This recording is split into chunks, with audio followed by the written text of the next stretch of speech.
Hello dear students and friends, આજના આપણા video લેક્ચરની અંદર વાત કરવાના છે MCom semester 4 paper number 3 advance cost and management accounting, એમાં યુનિટ નંબર 2ના દાખલાઓ વિશે. સૌપ્રથમ દાખલો તમને આપેલો છે પ્રક્રિયા પડતર પદ્ધતિનો ઉચ્ચતર કક્ષાના જે દાખલા પરીક્ષામાં પૂછાય છે તેઓ. પ્રક્રિયા 2ને લગતી માહિતી આપેલી છે માર્ચ 2004ની આપેલી માહિતી. સૌપ્રથમ આપણું નામ શું છે પ્રક્રિયાનું, પ્રક્રિયા નંબર 2. આ એક ખાસ નોટ કરી લેવાનું.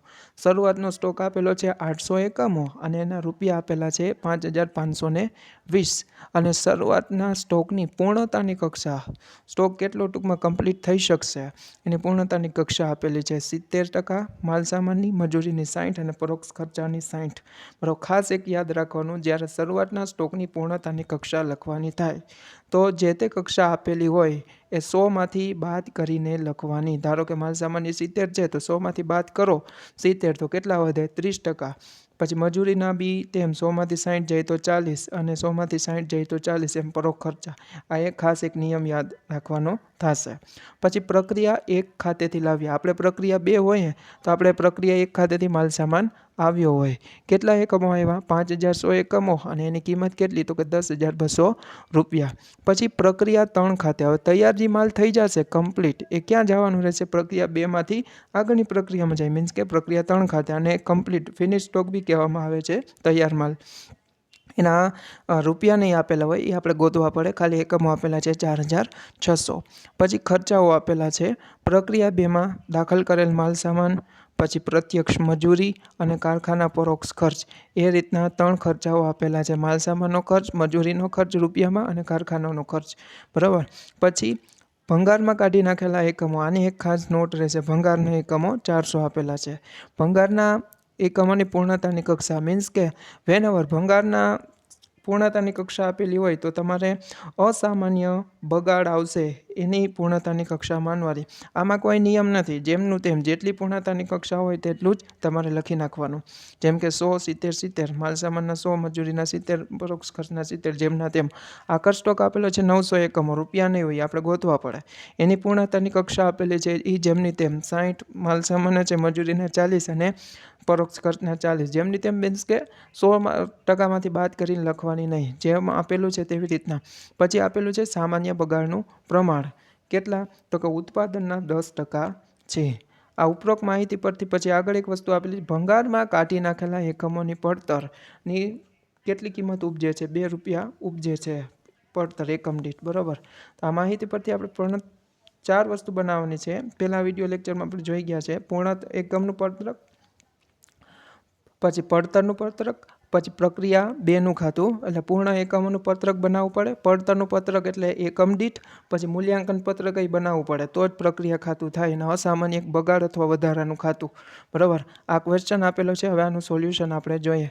સૌપ્રથમ તો મેં તમને પહેલા વિડીયો લેક્ચરમાં વાત કરી હતી તેમ શું કરવાનું, સામાન્ય બગાડ ગોતવાનું. હવે આપણે દાખલાનું સોલ્યુશન જોઈએ. સૌપ્રથમ તો તમારે સામાન્ય બગાડ ગોતવાનો. સામાન્ય બગાડ દાખલાની અંદર તમને કીધું છે સામાન્ય બગાડ બરાબર ઉત્પાદનના કેટલા તો કે 10%. હવે ઉત્પાદન એટલે શું તો કે ઉત્પાદનના પહેલાં મેં ગણતરી કરી છે 5000 ગુણ્યા 10% કર્યું, 500 એકમ આવ્યા, પણ 5000 કેવી રીતના આવ્યા તો એની ગણતરી તમારે કરવી પડે.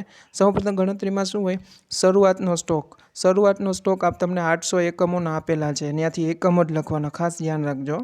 પછી અગાઉની પ્રક્રિયામાંથી આવેલો, મીન્સ કે પ્રક્રિયા 1માંથી કેટલો માલસામાન આવ્યો 5100 એકમો આવ્યા. બરાબર. બંનેનો સરવાળો 5900, એમાંથી આખરનો સ્ટોક 900 રૂપિયા આપેલા એકમો આપેલા છે એ બાદ કરો તો આ રીતના 5000 તમને મળે. 5000ના 10% એટલે 500 એકમો સામાન્ય બગાડ મળી ગયો. પછી ગોતવાનું અસામાન્ય બગાડ અથવા વધારાની ગણતરી. અસામાન્ય બગાડ અથવા વધારો જ્યારે ભંગારના એકમો આપેલા હોય ત્યારે વૈકલ્પિક પદ્ધતિ નહીં, આ જ પદ્ધતિથી ગોતવાનું. ભંગારના એકમોમાંથી સામાન્ય બગાડ બાદ કરો, બરાબર, તો તમને અસામાન્ય વધારો અથવા અસામાન્ય બગાડ મળી જાય.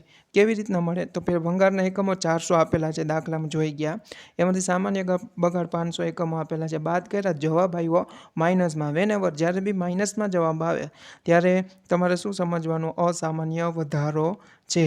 આ બે વસ્તુ એક ફાઇન્ડ આઉટ કરી લેવાની. વૈકલ્પિક પદ્ધતિ હું અહીંયા જણાવતો નથી, એ વૈકલ્પિક પદ્ધતિથી કરી શકો, બરાબર, પણ ક્યારે ભંગારના એકમો આપેલા ના હોય ત્યારે. અહીંયા આપેલા છે એટલે કોઈ મગજ બગાડવાની જરૂર નથી. હવે પહેલાં આપણે બનાવીએ પૂર્ણ એકમોનું પત્રક.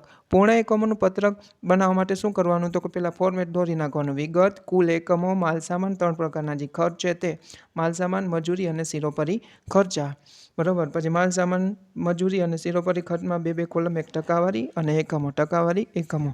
આમાં એકમ જ આવશે, રૂપિયા ક્યાંય લખવાના આવશે નહીં. સૌ પ્રથમ ફોર્મેટમાં આવે છે સામાન્ય બગાડ. સામાન્ય બગાડ આપણે પહેલો ગઈ તો 500 એકમ આવ્યા, એની પૂર્ણતાની કક્ષા ક્યાંય હોય નહીં. નાના મોટું જે બગાડ થતો હોય દરેક ઉત્પાદનના એકમમાં હોય એટલે એ કોઈ ઉત્પાદનને અસર કરે નહીં, એટલે ક્યાંય ખાલી એકમો કુલમાં લખી નાખવાના. માલસામાન, મજૂરી, સિરોપરી ખર્ચમાં કોઈ વસ્તુ ટકાવારી નહીં, એકમ હોય નહીં. પછી આવ્યો છે અસામાન્ય બગાડ, તો કે નહીં, દાખલામાં 2 જ વસ્તુ મળશે. સામાન્ય બગાડ ગોતાઈ ગયા પછી કાં તો અસામાન્ય વધારો મળે કાં તો અસામાન્ય બગાડ, પણ આ દાખલામાં અસામાન્ય વધારો છે તો બગાડ છે નહીં, એટલે બગાડમાં બધામાં ડેશ. પછી શરૂઆતનો સ્ટોક 800 એકમો આપેલા છે, એની પૂર્ણતાની કક્ષા આપેલી હશે તમને 70. હંમેશા યાદ રાખજો, શરૂઆતના સ્ટોકની પૂર્ણતાની કક્ષા હોય 100માંથી બાદ કરીને લખવાની. 100માંથી 70 બાદ કર્યા તો 30, 100માંથી 60 કર્યા તો 40, 100માંથી 60 કર્યા તો 40, આ રીતના. પછી આખરનો સ્ટોક 900 એકમો, એની પૂર્ણતાની કક્ષા જેમ આપેલી છે તેમ. પણ ટકાવારી કેની સાથે કરવાની, એક ખાસ નોટ કરજો. 800 એકમો આપેલા છે કુલ, શરૂઆતના સ્ટોકની વાત કરું, અને એના 30% કરવાના, એટલે 8 તેરીને 24, 240, પછી 8 4 32, 320, 8 4 32, એવી રીતના કરતું જાવ ને એકમમાંથી ટકાવારી કરવાની. પછી આખરનો સ્ટોક એ રીતના ટકાવારી આપેલી. પછી આગળની પ્રક્રિયા મીન્સ કે પ્રોસેસ, પ્રક્રિયા 3 ખાતે લઈ ગયા.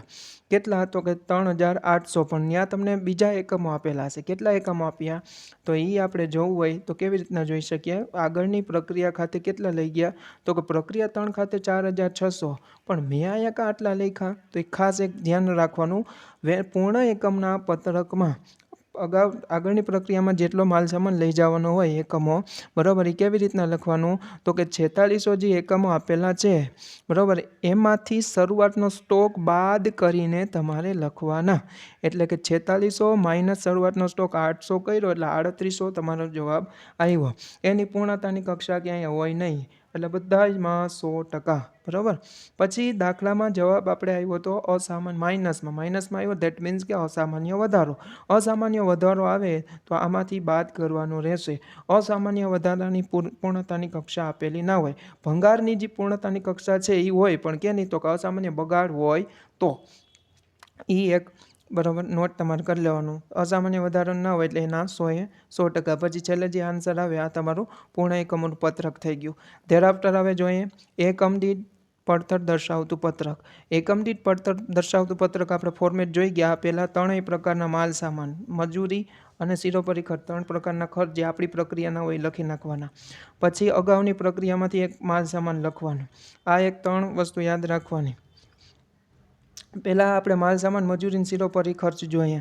તમને ક્વેશ્ચનમાં આપેલા છે માલસામાન, મજૂરી અને સિરોપરી ખર્ચ રૂપિયામાં છે, બરાબર. એ રૂપિયામાં 4 480, 13 140 અને 17 520. તો તમે અહીંયા લખી શકો, રૂપિયામાં તમારે લખી નાખવાના, બરાબર. 4 480, 13 440. હવે એકમો ક્યાંથી લેવાના, એકમ એટલે પહેલા નંબરમાંથી લેવાના. એકમ જે લાસ્ટમાં તમને મળ્યા ને, 4480 માલસામાન મળ્યા, મજૂરીમાં 4380 અને સિરોપરી ખર્ચમાં 4380 રૂપિયા મળ્યા, ટૂંકમાં એકમો મળ્યા. એની સાથે એ રકમમાંથી એકમો ભાગાકાર કરો એટલે તમને એકમ દીઠ પડતર મળી જશે. આ માલસામાન મજૂરીનું ક્લિયર થયું. હવે એક બીજો માલસામાન લખ્યો. કયો માલસામાન, તો અગાઉની પ્રક્રિયામાંથી આવેલો માલસામાન, બરાબર. એ તમને દાખલાની શરૂઆતમાં આપેલું છે. અગાઉની પ્રક્રિયામાંથી કેટલો માલસામાન આવ્યો, તો કે 5100 એકમો અને એની કિંમત છે 10200. એ આપણે અહીંયા લખવી પડે. 10200 અને 5100 એમાંથી ખાસ સામાન્ય બગાડ બાદ કરવાનો. સામાન્ય બગાડ એકમો બાદ કરવાના, એના રકમ એકમો આપણે 500 એકમો આવ્યા. પછી એની રકમ કેવી રીતના મળે, રકમ તો આપેલી ના હોય, તો કે રકમ આપેલી ના હોય પણ તમારે ગોતી શકવાની. કેવી રીતના, તો કે 500 એકમો ગુણ્યા ભંગારની જેટલી કિંમત ઉપજે એની સાથે ગુણાકાર કરવાનો.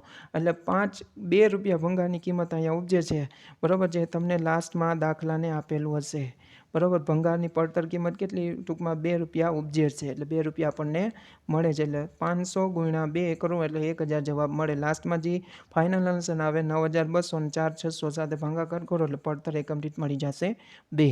આ થઈ ગયું એકમ દીઠ ગણતરી દર્શાવતું પત્રક. પછી બનાવવાનું છે મૂલ્યાંકન પડતર મીન્સ કે પત્રક. હવે આ દાખલાની અંદર સામાન્ય બગાડ નથી તો એ તમારે બનાવવાનો નહીં થાય. શરૂઆતનો સ્ટોક છે. શરૂઆતનો સ્ટોક હવે એ પ્રક્રિયા આપણી જ પ્રક્રિયાનો હોય, મીન્સ કે પ્રક્રિયા 2નો, એટલે એમાં 3 જ વસ્તુ આવશે. 3 વસ્તુ એટલે માલ સામાન, મજૂરી અને શિરોપરી ખર્ચ. બરાબર. હવે મેં આ લખ્યા છે 240, 320, 320 ક્યાંથી આવ્યા? તો કે પત્રક નંબર 1માંથી. પત્રક નંબર 1માં પહેલાં પકડવાનો તમારે શરૂઆતનો સ્ટોક છે. તો માલ સામાનમાં કેટલો છે? 240. પછી મજૂરીમાં કેટલા છે? 320. શિરોપરી ખર્ચમાં કેટલા છે? 320. એટલે એ રીતના લખ્યા. પછી આ એકમ દીઠ પડતર લખી છે. બરાબર. એકમ દીઠ પડતર 1, 3 અને 4 ક્યાંથી લખી? તો પત્રક નંબર 2માંથી. માલ સામાન સામે 1 રૂપિયા છે, મજૂરી સામે 3 અને પરોક્ષ ખર્ચમાં કેટલા છે? 4 રૂપિયા. એટલે એ રીતે ગુણાકાર કરી નાખશો એટલે તમારો જવાબ 2480 લાસ્ટમાં કુલ એકંદરે આવી જશે. શરૂઆતના સ્ટોક પછી આવે છે આખરનો સ્ટોક. આ લાઇનમાં જ છે, પહેલાંમાં જે છે ને એ મુજબ જ ચાલવાનું. બરાબર. આખરનો સ્ટોક છે માલ સામાન 540, 360 અને 360. તો મેં અહીં લખ્યા છે 540, 360, 360. પહેલાં આનું ક્લિયર કરું પછી 900નું કહું. પછી માલ સામાન સામે 1 રૂપિયા છે. પત્રક નંબર 2માંથી એકમ દીઠ લઈ લેવાનો 1, 3 અને 4 લઈ લીધા. અહીંયા ગુણાકાર કરી નાખવાનો એટલે જવાબ મળી જાય. હવે 900 આ શું કામ લીધા? તો કે 900 અગાઉની પ્રક્રિયાના એ 2 રૂપિયા એકમ દીઠ લીધા, એટલે એ તો તમને ખ્યાલ છે કે અગાઉની પ્રક્રિયાવાળું 2 રૂપિયા આવ્યા. બરાબર. પણ એના એકમ તો આપેલા નથી, તો ક્યાં એકમ લેવાના? તો કે આખરનો સ્ટોક હોય આપણા મીન્સ કે આપણી પ્રક્રિયા 2નો અને 1માંથી આવેલ માલ સામાન હોય એમાં બંનેનું કોમ્બિનેશન હોઈ શકે છે. બરાબર. એટલે આપણે 900 લીધા છે. 900 પણ ક્યાંના લેવાના? તો કે જે તે કુલ એકમ હોય 900 એ તમારે લઈ લેવાના. કુલ એકમના તમારે 900 રૂપિયા લઈ લેવાના, 900 એકમો લઈ લેવાના થાય. બરાબર. એટલે એ રીતના. પછી આગળની પ્રક્રિયામાં લઈ ગયા. બરાબર. આગળની પ્રક્રિયામાં કેટલા? તો કે 3800. પહેલા નંબરમાં 3800 યુનિટ લઈ ગયા ને બધામાં 100%. વેનેવર જ્યારે બી 100% હોય બધામાં સરખા. બરાબર. એકમો તો તમારે કુલ પડતર લઈ લેવાની એકમ દીઠ કેટલી? તો કે 10 રૂપિયા છે. એ રીતના ગુણાકાર કરી નાખવાનો એટલે તમને મળી જશે. અસામાન્ય વધારોમાં બી 100% છે, 100 એકમો છે. અહીં માઇનસ ભૂલથી થઈ ગયું, તમારે માઇનસ કરવાનું નથી. બરાબર. પ્લસમાં જ રકમ લખવાની. 100 એકમો અને એકમ દીઠ પડતર 10. શું કામે? તો બધામાં સરખા 100% છે. એટલે આ રીતના તમારું થઈ જાય. હવે આવે છે પ્રક્રિયા ખાતું. પ્રક્રિયા ખાતામાં શું કરવાનું? તો કે શરૂઆતનો સ્ટોક અગાઉની પ્રક્રિયામાંથી દાખલ આવેલો માલ સામાન અથવા દાખલ કરેલો, બેમાંથી ગમે આપેલું માલ સામાન, મજૂરી, શિરોપરી ખર્ચ અને અસામાન્ય વધારો. આ ફોર્મેટ ફિક્સ છે. બરાબર. આ તમારે યાદ રાખી લેવાનું. શરૂઆતનો સ્ટોકના એકમો છે 800 ક્વેશ્ચનની અંદરથી અને એની રકમ છે 5520. અગાઉની પ્રક્રિયામાંથી 5100 આવ્યા, 10200. પછી માલ સામાન રૂપિયામાં તમને ખર્ચ આપેલો છે લખી નાખ્યા. અસામાન્ય વધારોના 100 એકમો આપણને શરૂઆતમાં મળ્યા હતા. એની રકમ ક્યાંથી લખવાની? 1000 રૂપિયા. તો કે 3 નંબરના પત્રકમાંથી મેં લખી 1000 રૂપિયા. અહીં માઇનસ મારાથી થઈ ગયું છે, તમારે પ્લસમાં જ લખવાના થશે. બરાબર. અહીં મળ્યા ને તમને અસામાન્ય વધારાના 1000 લાસ્ટમાં 1000 ત્યાં લખી નાખવાના. પછી સામાન્ય બગાડ તમને કેટલા એકમો મળ્યા? દાખલાની શરૂઆત ત્યાંથી જ કરી 500 એકમો. 1000 રૂપિયો ક્યાંથી લખ્યો? તો કે સામાન્ય બગાડ મીન્સ કે ભંગારની પડતર કિંમત કેટલી ઉપજે છે? મીન્સ કે પડતર કેટલી ઉપજે છે? તો કે 5 રૂપિયા. એટલે 2 રૂપિયા. એટલે 500 × 2 એટલે 1000 રૂપિયો એ લખ્યો. અસામાન્ય બગાડ આ દાખલામાં નથી એટલે કંઈ આવશે નહીં. આખરનો સ્ટોક હતો 900 એકમો ક્વેશ્ચનમાં છે. એના રકમ ક્યાંથી લખી? તો કે રકમ આપણે અહીંથી લખી 3 નંબરમાંથી. બરાબર. આખરના સ્ટોકના 4860 આવ્યા એ ત્યાંથી લખ્યા. બરાબર. પછી આગળની પ્રક્રિયા ખાતે લઈ ગયા. આગળની પ્રક્રિયા ખાતે લઈ ગયા. ખરેખર આપણે 3800 એકમ લખ્યા, 3800 લખવાના નથી. 3700 કે 3800 આપણે લખ્યા છે 1 નંબરના સ્ટેટમેન્ટમાં. કેટલા 3800. પણ 3800 અહીં લખવાના નથી. જે તમને રકમમાં આપેલા છે તે લખવાના થાય. મેં એના રેડ હાઇલાઇટ કર્યા છે. બરાબર. ખાસ. બરાબર. એટલે પછી બધાનો સરવાળો કરશો. બરાબર. તો એકમનો સરવાળો 6000 થઈ જશે. પછી ઉધાર સાઈડ પ્રક્રિયા ખાતે માલ સામાનને બધું લખ્યું હોય ને ઉધાર સાઈડ કહેવામાં આવે છે. એનો સરવાળો 5860 થશે. આમની કોરે સરવાળો મૂકવાનો 5860. બરાબર. એમાંથી 1000 અને